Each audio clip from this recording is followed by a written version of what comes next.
बैल बाजार मैदान या ठिकाणी उपस्थित आहोत. उद्या या ठिकाणी 5:30 वाजता राज्याचे उपमुख्यमंत्री तथा शिवसेनेचे शिवसेना प्रमुख एकनाथभाई शिंदे या ठिकाणी येत आहेत. आपल्यासोबत शिवसेनेचे युवा नेते शिवराजदादा धोंडगे आहेत. आपण त्यांना जनतेला काय आवाहन करायचं उद्याच्या सभेबद्दल त्यांच्याकडून आपण जाणून घेऊया. दादा बोला. महाराष्ट्र राज्याचे उपमुख्यमंत्री, अनाथाचे नाथ आणि लाडक्या बहिणीचे भाऊ आदरणीय एकनाथभाई शिंदे हे उद्या आदरणीय शंकरांना धोंडगे यांनी आयोजित केलेल्या शेतकरी मेळावा आणि पक्षप्रवेश सोहळ्यास उपस्थित राहणार आहेत. माझी सर्व कंधार लोहा तालुक्यातल्या युवक मित्रांना, मायमावल्यांना आणि ज्येष्ठ थोरांना विनंती आहे की आदरणीय शंकरांना धोंडगे यांना बळ देण्यासाठी आणि आम्हाला आशीर्वाद देण्यासाठी आपण या शेतकरी मेळाव्याला उपस्थित राहून सहकार्य करावे. या ठिकाणी या राज्याचे लाडके उपमुख्यमंत्री एकनाथभाई शिंदे येत आहेत. सभेची जय्यत तयारी सुरू आहे आणि आता काय परिस्थिती आहे सभेची, आता कुठल्या टप्प्यामध्ये काय सांगा महाराष्ट्राला? उद्या आदरणीय एकनाथभाई शिंदे हे महाराष्ट्राचे उपमुख्यमंत्री हे कंधार लोहा मतदारसंघामध्ये पहिल्यांदाच येत असल्यामुळे तमाम कंधार लोहा मतदारसंघामध्ये खरंच उत्सुकता निर्माण झालेली आहे. आणि या कार्यक्रमाची जे काही टप्पा आहे, अंतिम टप्प्यामध्ये ही सर्व तयारी आता होत आहे. आणि उद्या हा सोहळा आपल्या लोहा आणि कंधार मतदारसंघामध्ये मोठ्या म्हणजे ना भूतो न भविष्यती असा सोहळा इथे पार पडणार आहे. त्याच्यामध्ये आम्ही आदरणीय शंकरांना धोंडगे, मी स्वतः पवार साहेब, आम्ही शिवराजदादा, आम्ही सर्वांनी या मेळाव्याला, शेतकरी मेळाव्याला कशा पद्धतीने जास्तीत जास्त संख्येने शेतकरी वर्ग, महिला भगिनी इथे येतील त्याच्यासाठी आम्ही गावागाव जाऊन सगळ्यांना युवकांना आम्ही आव्हान केलात, आमंत्रण दिलात. त्याच्यामुळं मला वाटतं इथं सगळं उद्या लोहा तालुका जाम होईल.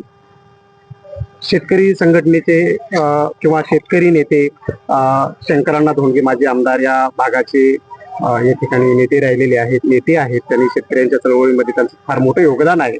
शिवसेना ही सर्वसामान्यांच्या प्रश्नावर रस्त्यावर आलेलं नेतृत्व म्हणजे एकनाथदादा शिंदे आहेत. आणि आता शेतकरी नेते शंकरांना धोंडगे यांचं प्लस होते त्याच्यामध्ये. तर या सभेकडं महाराष्ट्राचं लक्ष लागलेलं आहे.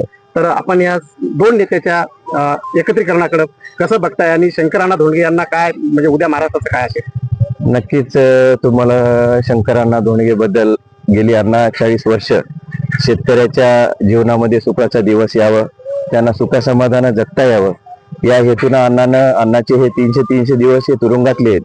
इथल्या शेतकरी समाजासाठी 30 दिवस हे सेपरेटली आहे, सेपरेट जेलमधले आहेत. आणि अण्णांनी या मतदारसंघामध्ये 2009 ते 2014 या मतदारसंघामध्ये आतापर्यंत बरेच काही आमदार होऊन गेले, पण त्या काळामध्ये 2000 प्रशासकीय आमदार आणलेला आमदार आणि मतदारसंघामध्ये विकास केलेला आमदार म्हणून शंकरांना धोंडगेची या महाराष्ट्रामध्ये आजही ओळख आहे. मध्यंतरी काय झालं ते तुम्हाला सर्वांना माहित आहे. पण येणाऱ्या काळामध्ये आज सर्वांना आशा आहे की शिंदे साहेब आता कालची कर्जमाफी केली, त्याच्यानंतरला जेवढ्या काही योजना आहेत, लाडकी बहिणीची योजना हे आदरणीय मुख्यमंत्री असताना शिंदे साहेबांनीच घेतली. आणि महाराष्ट्र आता सर्व शेतकरी वर्ग हा त्यांना मोठ्या आशेने बघतो आहे. म्हणून कंधार लोह्याच्या सर्व जनतेने अण्णाला सूचना केल्यानंतर हा आम्ही निर्णय घेतलाय. आणि नक्कीच येणाऱ्या काळामध्ये या मतदारसंघाला आणि शेतकरी समाजाला कशा पद्धतीने सुखाचे चांगले दिवस येतील, मतदारसंघाच्या विकासाच्या वाटेवर जे काही अण्णाचं अधुरं राहिलेलं स्वप्न आहे ते पूर्ण करण्यासाठी हे सर्व काही जे चालू आहे ते धडपड चालू आहे. जय भवानी, जय शिवाजी सोबतच आता जय जवान जय किसान हा नारा आता शिवसेनेनं वाढवलेला आहे. अण्णा पण प्रवेशाच्या दिवशीच मुंबईमध्ये खुश झालेले. त्या नाऱ्याचा धागा पकडून आता महाराष्ट्रातून किती प्रवेश होतील आणि किती शेतकरी नेते आपल्याकडे या पक्षामध्ये समावेश होतील आणि कसं बळ असेल? नक्कीच आपण अण्णांनी महाराष्ट्रामध्ये जे काही MRS पक्षाची स्थापना केली, महाराष्ट्रामधले संबंध विदर्भातले काही असतील, पश्चिम महाराष्ट्रातील ते सर्व मंडळी जवळपास आतापर्यंत आमच्याकडं प्रमुख पदाधिकारी यांची जवळपास 150 लोकांची यादी जवळपास आलेली आहे. आता ते तेवढ्यांना प्रवेश देतील न देतील, पण नक्कीच इथं जे काही महाराष्ट्रामधले सगळे शेतकरी समाजामध्ये अनेक वर्षापासून काम करणारे जे चळवळीचे कार्यकर्ते आहेत ते नक्की उद्या चांगल्या मोठ्या प्रमाणामध्ये त्यांचा प्रवेश उद्या होणार आहे. त्यांनी उद्याच्या एकनाथ शिंदे उपमुख्यमंत्री यांच्या सभेच्या जय्यत तयारीबद्दल या ठिकाणी सखोलाची चर्चा केली आणि त्यांनी सांगितलं की येणारा काळ हा शेतकऱ्यांचा काळ असेल. शंकरांना धोंडगे यांच्या विश्वासावर विश्वास ठेवून अनेक शेतकरी नेते महाराष्ट्रातून या ठिकाणी या पक्षामध्ये समाविष्ट होतील आणि शेतकऱ्यांना चांगले दिवस एकनाथभाई शिंदे यांच्या निर्णयामुळे येणार आहेत. जय भवानी जय शिवाजी सोबतच आता या ठिकाणी जय जवान जय किसान हा नारा वाढल्यामुळे नक्कीच शेतकऱ्यांना सन्मान मिळेल असं दिलीप दादा धोंडगे यांनी या ठिकाणी सांगितलेलं आहे. स्टार भारत आणि जेवायची व्यवस्था चांगली कर, जे काय आहे ते मला सांग. हां, कुठून सांगायची ती सांग. फक्त त्यांची सेवा एकदम चांगली करणार. आम्ही कधी फोन लावला एकदम चांगली व्यवस्था कर. हां, मग तुला काय जे लागतं ते मला दादाला तुम्हाला फोन लाव. हां,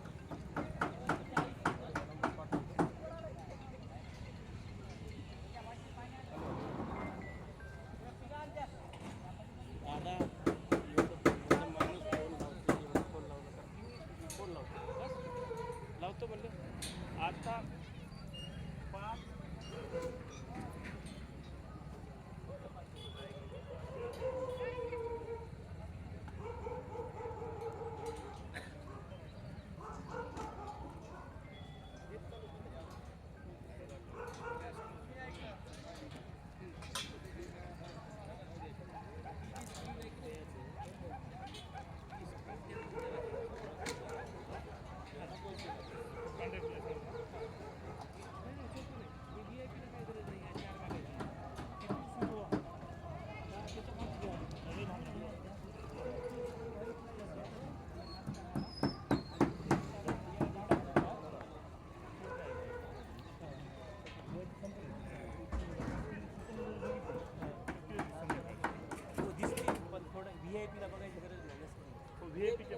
व्हीआयपीच्या मागे घ्या, व्हीआयपीच्या मागे घ्या आणि याच्या मागे घ्या.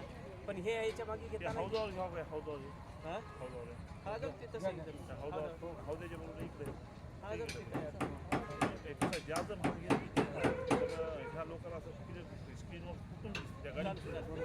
ते ॲडजस्टमेंट करा दोघा तयार झाले.